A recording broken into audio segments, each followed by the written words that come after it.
'n noodlottige brand het gistermiddag omstreeks 4 uur by die Chesterfield gebou in die middestad van Johannesburg uitgebreek. 2-jarige Zinslin Ndlovu en Maatjie het in 'n kleuterskool wat op die 2de verdieping van die brandende gebou was omgekom.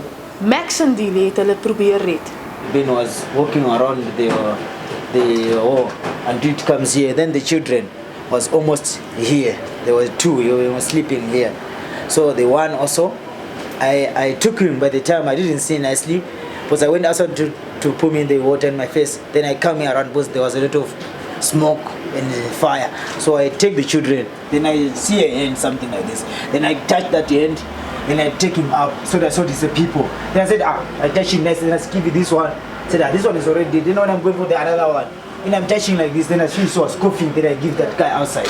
Dit is Vania van der Heever in Johannesburg se middestad vir Netwerk 24.